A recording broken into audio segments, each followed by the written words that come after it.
Good morning students, this is Hiteshwar Dutt from Motilal Nehru Public School and today we're gonna further study। अब आज हम और आगे बात करते हैं जो हम रेगुलर बात कर ही रहे हैं chapter 3 mineral and power resources के बारे में। कल जो था हमने पढ़ा था, जो लास्ट वीडियो में हमने पढ़ा था वो था टाइप्स ऑफ मिनरल्स कि मिनरल्स कितने टाइप्स के होते हैं, that was metallic and non metallic. आज हम पढ़ रहे हैं distribution of minerals. Distribution of mineral से हमारा क्या मतलब है? डिस्ट्रीब्यूशन का मतलब होता है बांटना, इसका मतलब होता है बांटना ऑफ मिनरल्स। तो डिस्ट्रीब्यूशन ऑफ मिनरल्स से क्या मतलब है कि हमारी दुनिया में जो हमारा वर्ल्ड है, जो हमारी प्लैनेट अर्थ है, उसमें मिनरल्स का डिस्ट्रीब्यूशन वो कैसे बटे हुए हैं, जो नेचर ने जो मिनरल्स हमें दिए हैं वो किस तरह से बटे हुए हैं पूरी दुनिया के ऊपर। तो सबसे पहली बात जो इसमें है that is minerals are found in various layers of the earth and the ocean। अब मिनरल्स जो मिनरल्स हैं वो अर्थ की बहुत सारी लेयर्स में, जो डिफरेंट लेयर्स होती है, एक तो अपर क्रस्ट होती है, फिर उसके नीचे लेयर होती है, फिर सेडिमेंट्री रॉक्स, फिर रॉक्स होते हैं, फिर सेडिमेंट्री रॉक्स होते हैं, फिर molten lava and all that. तो जो मिनरल्स हैं वो अर्थ की और ओशन की अलग अलग लेयर्स पे मिलते हैं। अब ओशन जो है, इतना सारा समुद्र में पानी होता है, बहुत ज़्यादा गहरा भी है, डेप्थ भी होता है, उसके भी नीचे जाके जो, जैसा कि मैंने पहले बताया था कि जो फ्यूल्स हैं वो ओशन की डेप्थ से भी निकाले जाते हैं। जो जैसे पेट्रोलियम है, नेचुरल गैस है, वो ओशन की डेप्थ से भी निकाले जाते हैं। तो मिनरल्स जो हैं वो अलग अलग लेयर्स में मिलते हैं। Some of them are found in upper layers. अब उनमें से कुछ जो हैं, उन मिनरल्स में से कुछ जो हैं वो अपर लेयर्स में मिल जाते हैं, अपर लेयर के जो रॉक्स होते हैं उनमें मिल जाते हैं। फॉर एग्जांपल सॉल्ट, जो नमक है, वो उसके लिए हमें ज़्यादा मेहनत नहीं करनी पड़ती, वो हमें ऊपरी सतह पे, अर्थ की ऊपरी सतह पे ही मिल जाता है। और some of them are found in sedimentary rocks in depths of earth. For example coal, petroleum, natural gas, ये कुछ ऐसे मिनरल्स हैं, ऐसे फ्यूल्स हैं जो हमें काफ़ी डेप्थ में मिलते हैं।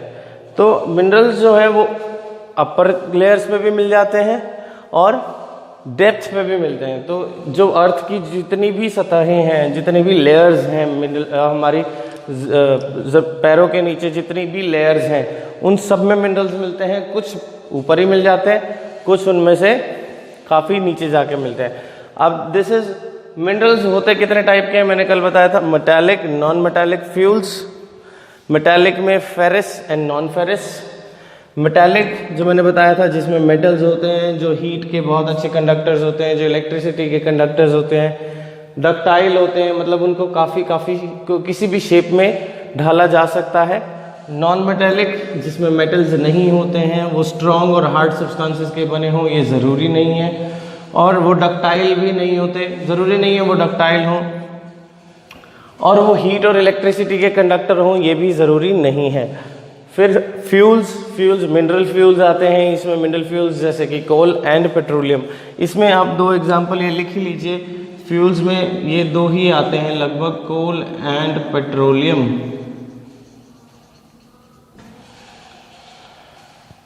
इसके बाद जो मेटालिक की, कल मैंने किसी और तरीके का क्लासिफिकेशन बताया था, बट मेटालिक की अगर ब्रॉड कैटेगरी बनाई जाए तो दो तरीके के मेटालिक मिनरल्स होते हैं। फेरस जिस पे जंग लग जाता है, फेरस का मतलब जो जंग खा जाते हैं, फॉर एग्जांपल लोहा, जो जंग खा जाते हो। फेरस मतलब जैसे लोहा है, लोहे हम सबको पता है कि आयरन पे रस्ट होता है, आयरन को जंग लगता है, और भी बहुत से मेटल्स हैं जिनको जंग लगता है। लेकिन कुछ ऐसे हैं उनमें से नॉन फेरस जिनको जंग नहीं लगता। फॉर एग्जांपल एल्यूमिनियम, सिल्वर, ये ऐसे मेटल्स हैं जिनको जंग नहीं लगता। इसके बाद ये तो हमने एक ब्रॉड सा डिस्ट्रीब्यूशन कर लिया इसके मिनरल्स का। इसके बाद हम कॉन्टिनेंट वाइज डिस्ट्रीब्यूशन करेंगे, कॉन्टिनेंट वाइज कि किस कॉन्टिनेंट में कितने मिनरल्स मिलते हैं। हाँ जी, तो हम बात कर रहे थे continent wise distribution of minerals की। अब यहाँ पे मैंने 3 कॉन्टिनेंट्स के बारे में लिखा है जो कि एशिया, यूरोप एंड अफ्रीका हैं। अब एशिया में जो मिनरल्स पाए जाते हैं वो हैं iron ore, tin, lead, tungsten, antimony, manganese, bauxite, nickel, zinc, gold and copper. अब एशिया में ये इतने सारे मिनरल्स मिलते हैं, लेकिन still it is not the largest producer of minerals. हालांकि ये दुनिया का सबसे बड़ा कॉन्टिनेंट है, बट ये इस कॉन्टिनेंट में जो भी मिनरल्स पाए जाते हैं वो दुनिया में सबसे ज़्यादा नहीं है। और इससे ज़्यादा नॉर्थ अमेरिका जो कॉन्टिनेंट है वो सबसे ज़्यादा मिनरल रिच कंट्री है, और अफ्रीका काफ़ी प्रीशियस मिनरल जो हमें चाहिए होते हैं वो अफ्रीका से हमें मिलते हैं। तो एशिया में जो जो मिनरल्स हमें मिलते हैं वो है आयरन और tin, lead, tungsten, antimony, manganese, bauxite, nickel, zinc, gold and copper. और जिन जिन कंट्रीज़ में ये मिनरल्स मिलते हैं वो हैं China, India, Kazakhstan, Siberia, Indonesia, Malaysia. ये जो कुछ कंट्रीज़ के नाम मैंने लिखे हैं, अब एशिया में कंट्रीज़ तो बहुत सारे हैं, मैंने यहाँ पे कुछ कंट्रीज़ के नाम, मैंने 6 कंट्रीज़ के नाम लिखे हैं। वो इसलिए क्योंकि पूरे कॉन्टिनेंट में इन्हीं 6 कंट्रीज़ में यही 6 कंट्रीज़ ऐसे हैं जो सबसे ज़्यादा मिनरल रिच हैं। इन 6 कंट्रीज़ के अलावा किसी भी कंट्री में इतनी मात्रा में, इतनी क्वांटिटी में मिनरल्स नहीं मिलते हैं। नेक्स्ट कॉन्टिनेंट की अगर हम बात करें, नेक्स्ट कॉन्टिनेंट इज़ यूरोप। तो जैसा कि हमने देखा आयरन और एशिया में भी है, और आयरन और यूरोप में भी है। कॉपर एशिया में भी है और कॉपर यूरोप में भी है।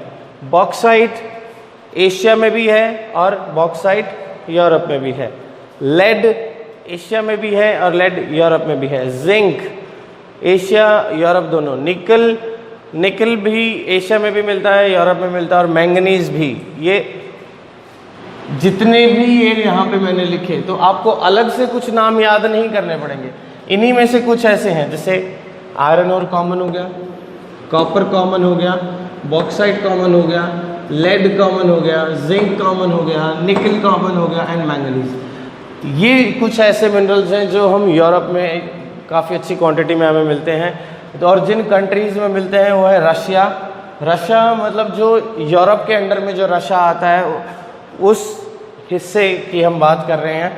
Ukraine, Sweden and France, in countries में आयरन और की मात्रा बहुत अच्छी क्वांटिटी में मिलती है। हालांकि फ्रांस में यूरोप में सबसे ज़्यादा आयरन और फ्रांस में मिलता है, लेकिन इन सभी कंट्रीज़ में ये सभी मिनरल्स बाकी कंट्रीज़ के मुकाबले यूरोप की ज़्यादा मिलते हैं। अगर यूरोप में भी बहुत सारे देश हैं जो हमने छोड़ दिए, जैसे कि Germany, England, Italy, Spain, Portugal, Austria, Hungary and all, Norway, Finland, बहुत सारे कंट्रीज़ हमने जिनकी बात ही नहीं की। वो इसलिए क्योंकि उन कंट्रीज़ में ये मिनरल्स जो यूरोप में मिलते हैं वो इस क्वांटिटी में नहीं पाए जाते।